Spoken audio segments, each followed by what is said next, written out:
जा रही है उसमें न संस्थावार एक रूपता है, ना ही शिक्षक वार एक रूपता है, ना ही कर्मचारी वार एक रूपता है। इसीलिए नियमित वेतन जब तक हासिल नहीं होगा तब तक ये लड़ाई होनी चाहिए और सरकार को भी इस बारे में गंभीरता से विचार करना चाहिए, क्योंकि जिस उद्देश्य से ये राशि दी जा रही है वो उद्देश्य सफल नहीं हो रहा है। और ये लोग संजोग से कल से धरना शुरू हुआ है। हम तो आपके माध्यम से क्षमा भी चाहते हैं, कल पाटलिपुत्रा और मुंगेर वाले में मैं नहीं आ सकूं। और आज मुझे भी, मैं तो सुबह से ही देख रहा हूं, अपने आवास पर भी देख रहा हूं, बहुत जोश और उत्साह के साथ है। और यह बात सही है जो कि जब तक मानव समूह में प्रतिस्पर्धी भावना नहीं आएगी, अगर कोई मुद्दा है, लड़ने का मादा है, तो निश्चित रूप से उत्साह और हौसला नहीं बढ़ेगा। और इस उत्साह और हौसले के अनुरूप ही हम लोग सरकार से लड़ करके कुछ ना कुछ हासिल करेंगे। चूँकि विधानसभा का चुनाव है, सभी वर्ग को उपहार मिल रहा है सरकार की तरफ से, और ये एक वर्ग है जिसको जो उपहार मिलना था वो भी नहीं मिल पा रहा है समय से। यही कारण है जो कि सब आक्रोशित भी हैं, आवेशित भी हैं और हतोत्साहित भी हैं। लेकिन हतोत्साह होने की भी दशा में ये लोग इस लड़ाई को लड़ने में जिस हौसले और उत्साह के साथ आए हैं, मैं इनके जज्बे को सलाम करता हूँ। उनकी मांगे को सर विधानसभा में रखेंगे? हम लोग सब बार रखते हैं, चूंकि उनके प्रतिनिधि हैं। ये हमारा दायित्व है जो कि हमारे शिक्षकों को किस किस मामलों में कष्ट हो रहा है, कौन कौन ऐसे विवादित मामले हैं जो सरकार के द्वारा बनाए जाते हैं, स्थानीय स्तर पर क्या दिक्कतें हैं, विश्वविद्यालय के स्तर पर क्या दिक्कतें हैं।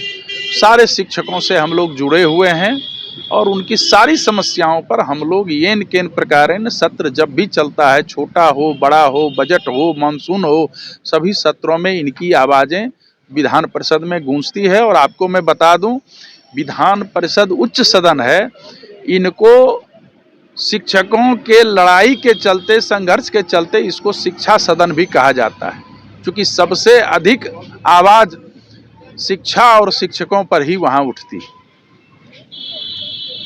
धन्यवाद। देखिए, धरना प्रदर्शन हम लोगों का लाचारी बन गया है, यह सरकार का निकम्मीपन का पहचान है।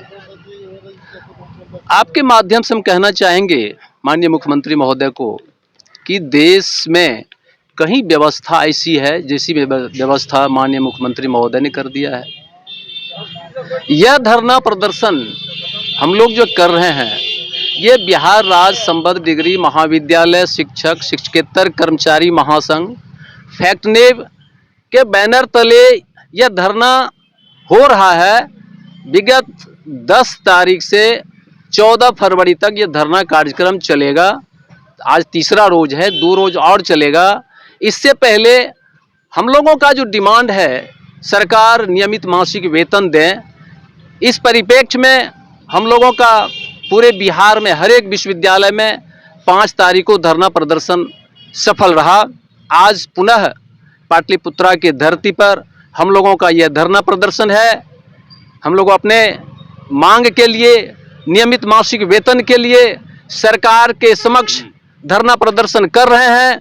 सरकार सुनती नहीं है, सरकार हमसे काम लेती है और हमें वेतन नहीं देती है।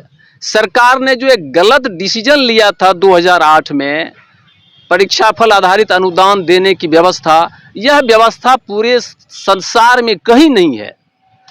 कुछ न कुछ तय करना चाहिए था सरकार को, जो किया नहीं। उसमें वेतनमान की सरकार को व्यवस्था करनी चाहिए थी, जो किया नहीं।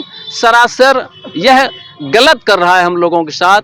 हम लोगों के पढ़ाई बच्चे अपना नाम रोशन करते हैं, हमारे समाज का सेवा करते हैं, देश और राज्य का सेवा करते हैं, लेकिन हम लोग पढ़ाने वाले हैं, हम लोग शिक्षाकर्मी हैं, हम लोगों के पास पैसा नहीं है, भूखे हम लोग पढ़ाते हैं।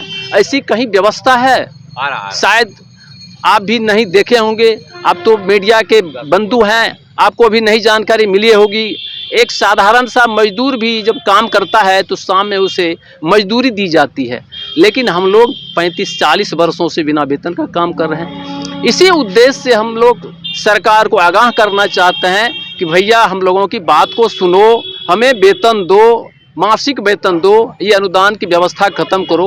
अनुदान की व्यवस्था भी जो की थी, जो गलत व्यवस्था थी, वो भी 2016 के बाद नहीं मिला है। अब अंदाज किया जा सकता है कि 8 बरस से अनुदान भी नहीं मिला है। सरकार से यही हमारा डिमांड है कि निश्चित रूप से जल्द नियमित मासिक वेतन करो, कॉलेज को टेक ओवर करो या यूजीसी स्केल दो और हमारा जो बकाया अनुदान है हमारे शिक्षक कर्मियों के खाते में दो। यदि सरकार नहीं देती है तो हम लोग उग्र आंदोलन करेंगे।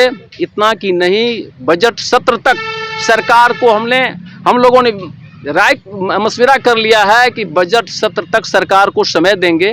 बजट सत्र तक अगर सरकार नहीं की तो बजट सत्र के बाद हम लोग सरकार के विरोध में जहां जहां उनका विधानसभा चुनाव सारे लोग हैं, जैसे मैं बीएन मंडल विश्वविद्यालय का विश्वविद्यालय अध्यक्ष हूं।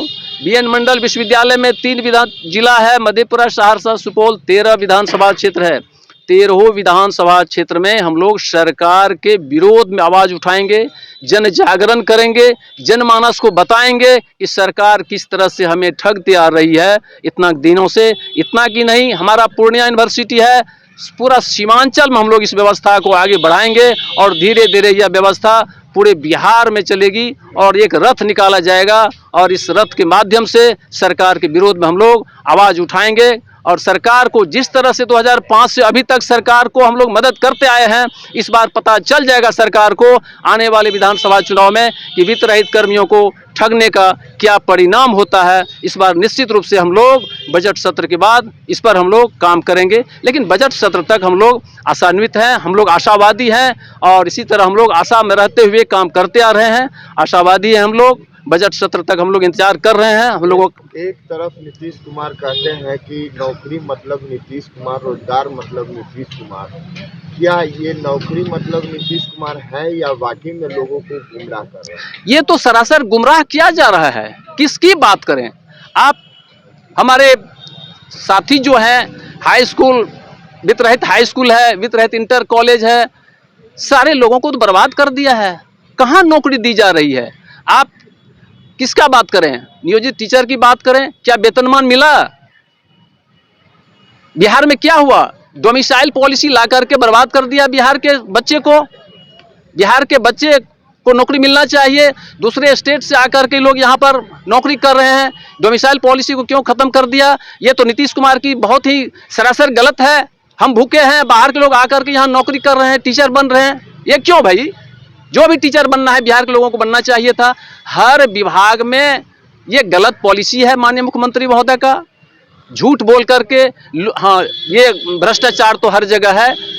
दूसरे विभाग को हम क्या कहें, हर जगह भ्रष्टाचार है और हम लोगों के साथ तो नाइंसाफी माननीय मुख्यमंत्री महोदय कर रहे हैं, जो नहीं करना चाहिए। और अगर सतर्क नहीं होते हैं तो हम लोग तो आने वाले चुनाव में, बजट सत्र के बाद जब चुनाव होगी तो हम लोग उसमें बताएंगे।